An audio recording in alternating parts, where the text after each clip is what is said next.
Hello and welcome. It is the 27th day of June 2020. My name is Derek and this is the Money Charts channel where, like always, all bets, trades, and of the like, that is within each's own risk and their own reward. In looking at that of Bitcoin against the dollar, we are seeing, after what has been a good rally from the Rudy Gobert lows, what looks a possible end of such as we look at it via that of the 18 moving average, both the highs and the lowest price. It's a front weighted one, and it found a little bit of support, this correctionary move in here, but continued to rise. More correctionary move in the middle of May, an attempt for it to break out on June the 1st, and it was immediately rejected the following day. And from a week after that, it continued to show strength amongst the 18 average of highs until that of June the 11th. And then for well over a week, and decent, it just continued to go sideways, really resisting this level of support. And it had a breakout attempt on June the 22nd, but it has also failed.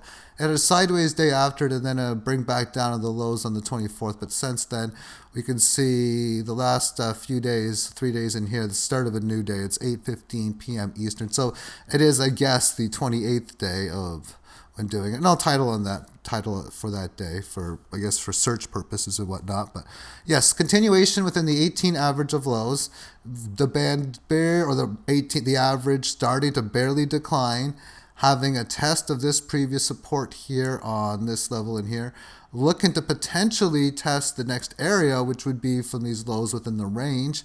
86 high change is the level, or appears below 8,700 is the next level of support, and then going below that is roughly around 81.5 for where we were before for this. So if it's going to go in a sideways range, this is a pretty high level of where support would be.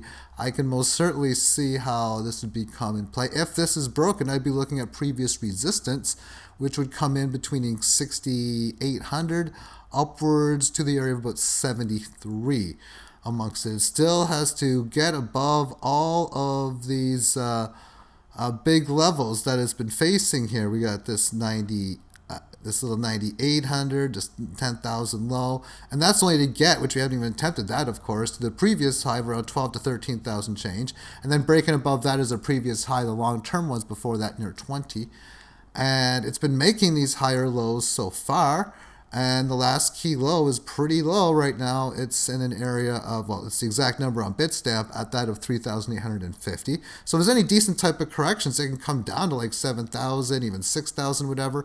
It can still make a higher low to where it came from. And thus, this trend of higher lows, it's a long ways away to being taken down. And on the weekly, we can see within the 18 as it is, finding just a little bit of resistance on the lows, none on the highs. In fact, it's been supporting it so well that if it's able to support the lays and really hold and stay above it, and I use hold and stay above because if it breaks below, maybe it goes down to like 68 or something, if it even does such, then is it able to rebound in there? Oftentimes the answer is yes. Here's a situation here where when it broke down below this, it kind of did hold and stay within the 18, because when it made this one, this is a perfect example of what I mean by it. Meaning it establishes lows, it holds them, and then eventually in time we get in and to the 18 average of highs, and then later, of course, above it. Because I believe that there's a good chance, I think, mathematically, that Bitcoin is going to work for one decent leg higher, at least. And I say that in the sense of decent leg higher is breaking this resistance and having some sort of decent move. A low ball conservative one's around 60-something thousand. 80,000, bit more. Normal one might be about 125 to maybe 215, 220. But I believe there's a better chance of that than it going to nothing. If it goes to nothing, I think it might even do that first, beforehand. I don't know. This is, of course, cryptocurrency is a new innovation for the most part still, although it's not that new anymore. But this is the first time in global history that people have really ever gotten into Bitcoin because of fiat currency issues. That wasn't going on in 2008 because, well, Bitcoin was soon to be invented and it didn't happen before. Again, stating new technology. Times are going to get very interesting. And I'll get back into cryptos, at least I think coins like Theta after I'm done gold and silver. But that's what I'm going to move into next, which is gold. And on the monthly term time frame, month is almost over. June, we have a month up right now, 2.35% as it has continuation increases above the 18 average of highs, coming up to the 61.8% Fibonacci from this high to this low in the month of August last year, spending several months consolidating amongst that area. But as it broke out at the start of the year in January, had a very volatile February and March period where it swinged within the 76.4 fib, and then now what was the resistance that I would have been and was and did find support on. And then it has nothing but rise higher. It's gotten above the Fibonacci 76.4 in April. We can see that it just held above it in May, and we've even seen that it came down to it. The Fibonacci line is 1669 change, and the low for the month is 1670 change. So the low is $1 higher than where it stands. We look at this on the daily term time frame. There we can see the day that it came down to it was June the 5th. And then just this long sideways range. So, okay, we got to get above the previous resistance between 1749 and what was 1763. Well, it's marginally done that. But what I have seen is since it came up to that area on June 22nd, June 23rd, is nothing more than just stay sideways within that level of just staying in that price. See, before on May the 18th, when it got north of 1756, it can only stay there for a very, very brief period of time. In fact, I'm just going to see how brief it was. Let's just connect it within this level of support. And but yeah, the whole setup for this looks very fantastic. And I haven't looked at the hourly chart, but I'm just curious now to see how much time that it spent above that line. So we can see that when it got above it in here, it managed to get it there at May the 17th at the start of the day. But it was only able to hold it until like the next morning, and that would have been it. But now, of course, within the current situation, current time frame, I hate saying current situation because that means the C19 when I say that, but since it got above it here, the morning of June 23rd, well, it's been all weeks doing it, and even more so when we take a look at how the week ended. I mean, I'm seeing this for the first time. This is an obvious, amazing setup, but failed move, fast move. It's looking bullish going on the next week. Just looking like, just betting on this, I might be thinking, oh, Sunday we might be starting on a good run higher in that, okay, support major in the area of about 1758. But we have a couple small hits that we've seen at 1755 low change and 1753.5. And it majorly broke below it. And I'm going to do the same thing here again. I'm going to put a line right at this low and see just how little time it spent below there. But what it did do is it didn't resist where we came from. I'd be saying, okay, now that we broke down below, I'm going to be looking for an area of like 1760-ish, upward to 1761, the low 1760s, to be resistance. No, it wasn't. It's got by that area convincingly, and then some. So I'm going to draw yet another quick line to where it should not have went up anymore, which would have been somewhere around here. And even that's a little bit lower.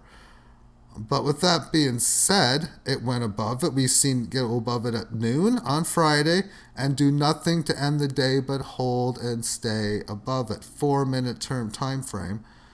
So on the low end, it supported the previous low at 9:30 on Friday. And then it just resisted it for a little bit, broke below at 9:40, but its movement, it went down for like maybe half an hour, started to rally when it resisted this point starting at like 10:30. Well, it resisted it, but it didn't go down. Weak resistance, I like to call that as. And then it broke out at 10:56, or around nearly just before 11, and it has been nothing but continuation going higher. And there we see in there, this line that I drew in, showing absolutely no resistance in any of these areas. Okay, so the market's going up at like 11 in the morning. 1758, 1760, why is it not stopping? It should. Bullishly or bearishly, it's supposed to stop going up. Well, bullishly it didn't have to, I suppose, and it didn't. And then it didn't really have much resistance at this point, maybe on the 1 minute. I'm not even going to check that, but okay, a little bit of resistance here on 1116. But yeah, just a bit. Then we supported for like 2 or 3 periods. Nice little break at 11:32, and then great consolidation and productive movement for the rest of the calendar day. There's another weird way of saying it. And in finishing off gold, let's take a look at this on the longer term time frame. So I'm going to use this chart in here. But it's a bullish situation moving forward. And there we look at this compared to the 1980 highs, which was consolidated in 2008 or so, supported well above it in right here. Didn't even come back to where it came from. Close, but not quite. And now we're back. Now we're at the level of previous high. We're at the lower end of it. We just managed to make it to that point. 19 low change is previous resistance. If it needs to come back, I don't know the chances. Like I stated just weeks ago, over a month ago. Last call for gold and silver, I think, as far as getting them at anywhere near these prices. And I guess time will see upon that. Silver at $18, and this one in $17.75 here. So the futures and the spot price on them are just a little bit different. 28-cent differential or so. That works out to like 1.6, 1.7%. And in this case here, of course, gold got it getting above the previous highs and then supporting above the highs. Silver just retesting the previous highs and supporting much, well, of course, lower than its highs, of course, but still well higher than the previous level in here, establishing its higher low from the $4 breakout. Right now, I mean, this is a whatever low now. This is the key low is like this. But higher low to the 4 is definitely in play. And it seems to me silver is the guaranteed asset, along with gold, of course. I think it's safe to say, or safest is the best word maybe to say, that the likelihood that you have any destructible forces on holding your physical silver because the commodity gets its ass kicked just doesn't play out. It doesn't pan out kind of deal where fiat currency, you hold that for several years. Well, you can still have what you got. You have all those paper rectangles and those $100 bills. They're in fantastic condition. They're made high quality. I think every country's are high quality. I've had so many of those fiat bills in the washing machine before, and they come out nice, fresh, and clean. So be it. So you hold them over 5 years. Maybe they don't buy you anything. Cryptocurrencies, I don't know. It's a huge risk reward on those ones. Maybe they can buy 1,000,000 times more or less than what they'll buy you today. Sarcastically speaking to that number, but not really. But realistically, sarcastically speaking is one of my common forms of speech. Meaning, yeah, having like 100 times gain or loss is not sarcastic with Bitcoin. But holding your value with gold and silver, to me, I think most certainly is one of those plays, yeah. So for this in here, having a big Fibonacci resistance, but just this 18.5 level has been so monstrous as far as we're going back to the pre-Rudy Gobert highs or lows from the highs from before. Then are the early year highs, and then the highs that is resisted a bit above in 2019. It's been having a lot of resistance at this point. But since the last time it got up there at the start of the month, end of May, it has done nothing more, still is doing that of correcting in this sideways band, supporting near the 18 average of lows, resisting near the 18 average of highs. So movements like this that we've been seeing in cryptocurrencies and silver and gold is another big reason why there hasn't been quite as many videos. When things are all picking up and everything, I'll probably do more, but the message of the markets for pretty much cryptocurrencies and silver gold is the markets aren't really breaking out and they're not breaking down either. At least as I've been seeing. Let's go to some altcoins now. Let's start off with Theta. And it's priced against Bitcoin with key Fibonacci levels in, and their approximate numbers, because I remember calculating high 1800 on this. With that being said, the 3000 level was, and let me just maybe go to the 3-hour term time frame to show these numbers better. It supported before, it didn't really support, it did support this level, but, that number wasn't established until it hit the high, and it really wasn't much support here. In fact, it was none. It did support this level, resisting in here. It's a lot of support this, but we could make this downtrend. And then when it broke it, convincing move to the midway point, a 50% retracement. And then people say Fibonacci, 50% Fibonacci retracement. I'm like, that doesn't make sense to me. A 50% retracement does.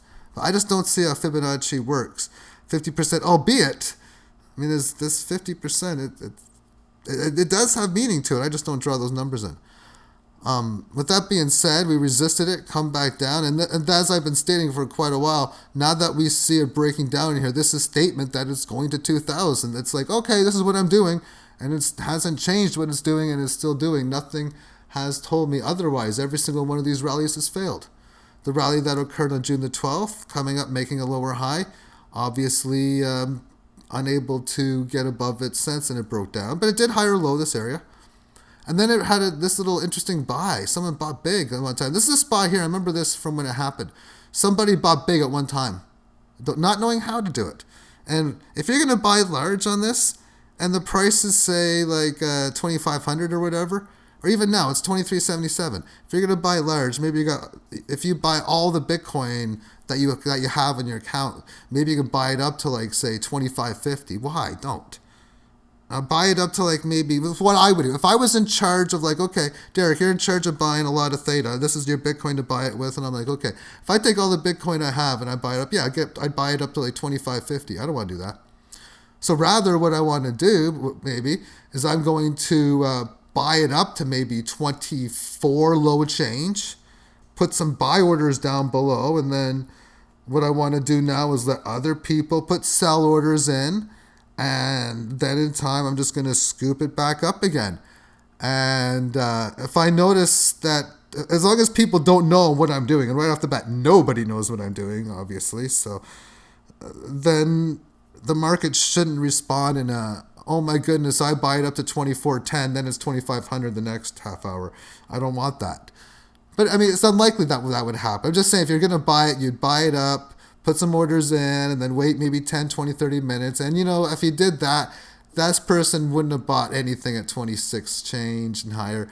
Instead, would have bought everything at under 25.5. And that's just how it would have been. But after that person bought, what did the market do to respond? Well, it stayed above that person's buy for a while, managed to make a nice little high in here, higher low matching lowest, higher low to this one, then another higher high. But since then, it's been making nothing but lower highs as it established this low here on the 11-hour stamp on June 24th, and then it managed to make a lower high, lower low, so on and so forth. Had a decent sized gain here up until this point, but today a lot of these markets have been falling down. Theta definitely not on the exception for this list, as it has fallen down to, this level low in here. Now that this is the case, now is this level of resistance area between 2364 and really now even up to here at 2500. Those are resistance points that I'd be looking at. But the statement from the longer term has been, we're going below 2000, even below 1900, I think.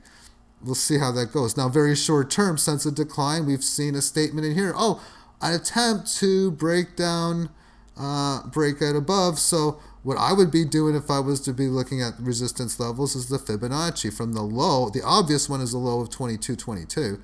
Which high do you choose? You could choose the breakdown highs from here. You could choose the highs from this high. I'd probably choose the highs from 2716. So in doing so, let me just quickly bring it up and just give you a free bonus of short-term Fibonacci. Key numbers would represent 2400, 2516. At first, we should have already hit at 2330. And let's see what 2330s look like on the 1 minute. So it pierced above it here on this move, resisted above it. But this was a failed breakout in here that rebounded itself to a degree because it got above this high, but it wasn't able to support in here. It did higher low this to this. It came down, retested as consolidated. So to me, the setup on here is stating that it looks very probable short term that we're going to do a 38.2 test. So it looks as if short term it should come up to a break above, what's already there, 23.99. And it was 23.6, 23.30. Yeah, 23.30, it resisted it, then supported. Yeah, that makes sense. So if it could productively hold, now, because I'd like to see it hold and stay around 2363-ish area, 2350 for a much, much longer period of time. Show me that it can, when I say long, I mean like an hour or more. Or maybe go up to like 24 low change and then consolidate for and hold like above 24 for 20 or 30 minutes or more. And then at that stage, I see a 25-16 test. But as being highly probable, of course. So that's enough to do with Theta because that's all. I didn't plan on going that far. I haven't talked about Teslas in a while, and let's just go over that short term. It's obviously making a bunch of lower highs and lower lows. And like everything's been getting its ass kicked today. It's 11:30. big move, and then a lot of up and down choppy consolidation, but just recently having a move down here to this low, a lot of retesting of this area, and should bounce at some point, but if we have this little consolidation and breaks down below the lows, another leg lower and a good one could easily be the case too. Hourly time frame, this thing is deeply it's overextended, but not deeply. But it's still well below the 18 average of lows. It had a concise breakdown from this point after it already was in a downward trend on this time frame. And on the daily chart, we've had that great run. This is the more important one as far as I'm concerned, this more longer term. But from the near Halloween lows and the highs that occurred early this year, retested April, we've had this key low here, and a matching low to this point in here. So a lot of sideways consolidation, or at least neutrality. As it's got above this level, you can pretty much say since early or mid-February, it's in a sideways range between 2,500 and its high. It is making a bunch of lower highs, and we really haven't had any test of this Fibonacci level that I'm starting at 2242.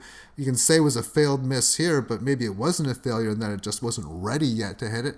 So I'm still going to be looking for a Pierce Extra, maybe somewhere around 21 change, down to even 21. Even 2,000, but yeah, closer to probably 2,000. That's really deep if it goes to 2,000 for a Pierce Extra. But 2,100 or so, I wouldn't be surprised if it does manage to make a move there. It did make a statement in today's session after we've seen from the time it hit the 18 average of highs on June the 18th that has several days showing support on the lows. And then this is a failed rally, as we can see. Rallies June 23rd into the 24th. And then not supporting where we came from around 2,800. Not supporting and holding the 18 average of lows. So that's what we broke in today's session pretty much. So short term, I'm going to be looking again between resistance between 27.31, but more likely at 28.20 area. If it's going to do such anytime soon, but most likely it looks as if now we've had a break of this level. I wouldn't be surprised if there is continuation down and thus be one of the weird one supports. We do have previous level where we came from at 24, but 22 is a big Fibonacci level too, so I'll be very curious on that one there. DGB is an interesting one, as you can call this very symmetrical. Oh, it's going to be very interesting how this goes through. So we got all of these lows in here. We got this high. So lower highs and higher lows. That can only stay for a while. We got a little bit of a downtrend in here and just a little bit of uptrend as well. So this thing is going to go at some point one direction or another. But as this plays out, this thing has had a phenomenal move from the lows around 60 or so in Satoshi up to near 300. And then again, lower lows, higher lows is pretty primarily been the pattern within this. We look at this on the very long-term time frame. We've had some big numbers before, 2,500 Satoshi, and long-term, what it's done is it's managed to get above this and hold the 18, and then we have the 18 average of lows here, 141. But even if it breaks below it, I'm looking for it to hold around here. So where does the 18 average lows come into play? So I know this, I'm going to need a longer term time frame than the weekly. So something like the monthly has the 18 average of lows at about 95 and rising. So I got to think that the 100, if there's any big fall, that is most certainly a must hold area for the long term, because the statement that has been made long term just via this time frame. It's been getting its ass kicked from this point after its failure to hold the consolidation phase in 2019. So the month of April, it manages to have a move where it gets above the 18 average of highs, have a amazing consolidation month of May where it extended the highs a little bit, but it held it for that month, and it's done the exact same thing, thus the higher lows for the month of June. So if it's able to hold within this area, then that's going to be productive within it. But within such, this thing can have the potential to have monstrous moves. I already mentioned 380 is a key level. Well, now that it's had all this consolidation, now it's just a regular next key level at that, because if it gets by 380, I'll be looking for levels that are around like the 2/3 to 1,000 area, as far as like 2/3 of 1,000, that is 650, 667 to 1,000 Satoshi, if it can get above 380. That will conclude today's video. Thank you for tuning in. Have yourself a great day. Bye-bye.